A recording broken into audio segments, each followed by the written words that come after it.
कर दिया गया। 250 लाठियां मुझे एक बार मारी, 3 बार मुझे जानवर की तरह मारा गया। मैंने सब सहा, मैंने बाहर आके आपसे नहीं कहा, क्योंकि वो लड़ाई आपने मुझे धक्का नहीं दिया था, मैंने वो लड़ाई स्वीकार की थी कि आज मेरी जरूरत। मैं वापिस आया, फिर वहीं गया, पूरे देश में घूम घूम के मैंने लोगों से कहा कि खड़े हो जाओ, ये मौका है। आज वो मुसलमान जिसने इस देश को आजादी के समय सींचा, 52 हजार लोगों ने कुर्बानियां दी। मैं वहां से आता हूँ जहां से देश में तुर्कमान तहरीक चली, जिसने अंग्रेजों के पैर उखाड़ दिए। मैं उस जगह से आता हूँ, उस मिट्टी से आता हूँ, देवबंद सहारनपुर की। तो मैंने लोगों से कहा खड़े हो जाओ। आज ये आपकी तरफ देख रहे हैं आंखें फैला के कि भाई कोई हमारे साथ भी है नहीं। मैं जिस हैसियत में था मैं खड़ा हुआ, मौलाना कलीम सिद्दीकी का मामला हो, मौलाना साद का मामला, जामिया मरकज का मामला हो, जब तबलीगी जमात के लोगों को डिटेंशन सेंटर भर दिया गया और कोई किसी को छूने को राजी था, तब मैं गली गली पर्चे लेके घुमा डीएम के किसी पास, कभी बागपत, कभी मेरठ। ने छोड़ दो यार, इनका क्या ताल्लुक है तुमसे?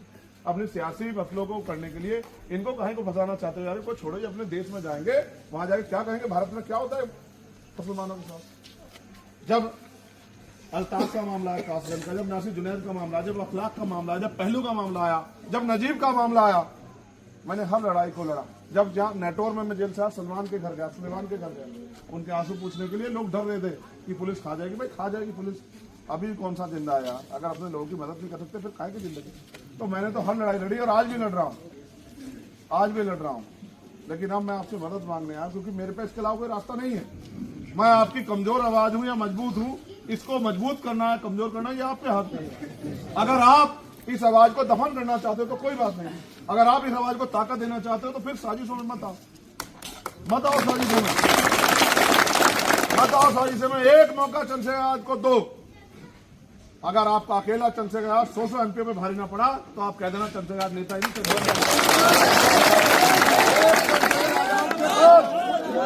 चंद्रशेखर आज के बाद अगर आपको उत्तर प्रदेश में, देश में किसी दूसरे नेता की जरूरत पड़ गई किसी भी मसले में, तो मेरा गिरवान आके पकड़ लेना। वरना फिर हिम्मत दिखाओ, डरो मत, घबराओ मत, फिर किसी के चक्कर में बताओ, किसी बातों में बताओ, फिर सहारा दो। गाड़ी चल पड़ी है, आप जानते हो, पता करा के देख लो।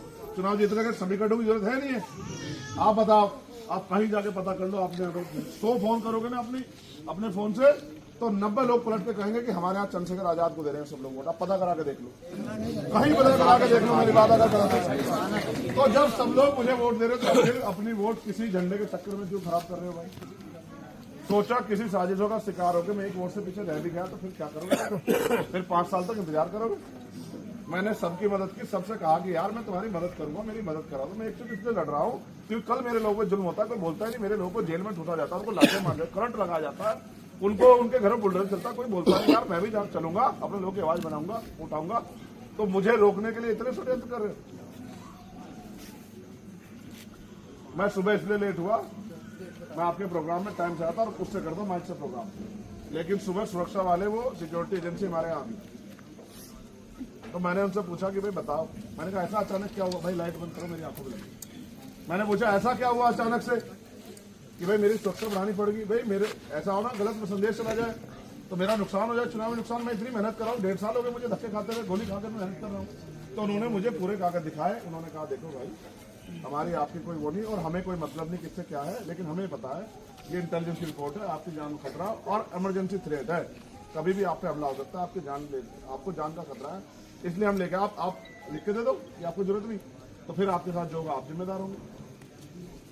तो मैंने बहुत सोच के सोचा कि भाई उसमें लेटर में लिखा है कि इलेक्शन तक हम आपको ये सुरक्षा प्रोवाइड करवा रहे हैं। और मैंने सोचा कि यार अब क्या करें, क्योंकि मुझे पब्लिक में तो जाना और हमारे लोगों की भीड़ में क्या पता कोई दुश्मन खड़ा होकर नुकसान पहुंचा दे और इल्जाम मेरे लोगों पे आ जाए, तो बहुत कुछ साजिशें होंगी ना। जैसे जैसे मैं आप लोगों को एकजुट करने का काम कर रहा हूं अपनी मेहनत के दम पे, आप अपने बातों के दम पे, अपने विचारों के दम पे, वैसे वैसे बहुत सारे लोग सियासी दलों की जमीन खिलती है। तो मैं पूछना चाहता हूं क्यों मेरा कत्ल करना चाहते हैं, क्यों मुझे मारना चाहते? मैंने किसी का क्या बिगाड़ा? ये कि मैं इन कमजोर की आवाज उठाता हूं इसलिए मुझे मारना चाहते? तुम में हिम्मत है तो तुम भी उठाओ।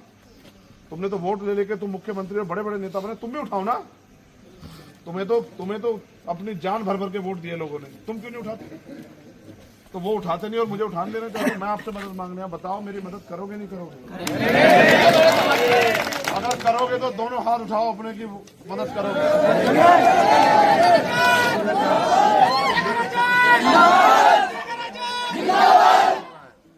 सुबह मेरे घर पे कुछ लोग आए, उन्होंने मुझसे कहा कि साहब 1 लाख वोट से जीत रहे। मैंने कहा तुम्हें किसी दुश्मन ने गुमराह कर दिया।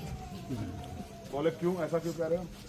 मैंने कहा मैंने कछुए की और खरगोश की वो कहानी पढ़ी थी बचपन में कि खरगोश में और कछुए में रेस लग गई। तो खरगोश ने सोचा कछुआ क्या मुकाबला कर ले, खरगोश जाके पड़ के सो गया और कछुआ धीरे धीरे जाके मंजिल पहुंच गया। खरगोश की आंख खुली, देखा रेस हार गया। मैंने कहा देखो, अति उत्साह में घर मत बैठ जाना और अति उत्साह में ठंडे मत पड़ जाना, क्योंकि इधर आप अपना काम करना बंद करोगे। वो सियासी लोग जो मुल्क में इतने लंबे समय राज कर रहे हैं, जिन्होंने बांट के राज किया, वो कोई ना कोई षड्यंत्र कर लेंगे। ऐसा क्या है कि डिप्टी चीफ मिनिस्टर मुख्यमंत्री अभी से घूमने लगे, ऐसा क्या हो गया भाई? क्योंकि उनको पता अगर इस सीट पे ये इत्तेहाद हो गया दलितों का, मुस्लिम का, पिछड़ों का, किसानों का, क्योंकि हमने पूरी ताकत लगा के 22 को देख लिया, कुछ भी कामयाबी नहीं मिली, तो उनको ये पता है अगर ये इत्तेहाद हो गया, ये एकता बन गई, तो पूरे उत्तर प्रदेश में एक ऐसी लहर चलेगी जिस लहर का मुकाबला कोई नहीं करता। क्योंकि आप भी जानते हो इस बात को कि बहन जी भी अब अपने आखिरी दौर में है, राजनीतिक रूप से हाशिए पे जा रही है, नहीं जा रही है। तो दलित समाज में भी बहुत चिंता, आप देख लेना पता करके। वो भी ये कह रहे हैं कि हम इसलिए धर्मपाल जी बैठे हैं, ये अपने भाषण में कहते हैं भाई, लोग हमसे पूछते हैं कि भाई तुम इधर उधर क्यों जा रहे थे, तो हम उनको बताते हैं कि भाई जब हमारा नेता ही ठंडा पड़ गया, हमारे नेता ने काम करना बंद कर दिया, हम ही क्या करें? अब हम पे नेता आ गया, हम खड़े हो गए, देखो आपसे ज्यादा वोट देंगे।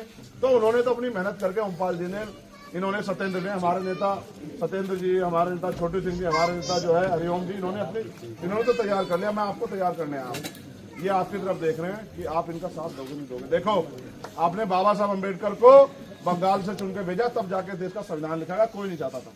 और अगर आप चंद्रशेखर आजाद को चुन के बेचोगे तो संविधान की रक्षा भी बराबर होगी और आपके हक अधिकारों की बात भी होगी, कोई रोक नहीं पाएगा। मेरी बात को आप याद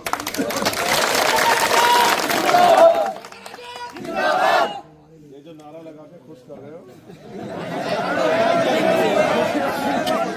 तो फिर ऐसे मेरे साथ मुट्ठी तानो, ऐसे संविधान की रक्षा कौन करेगा?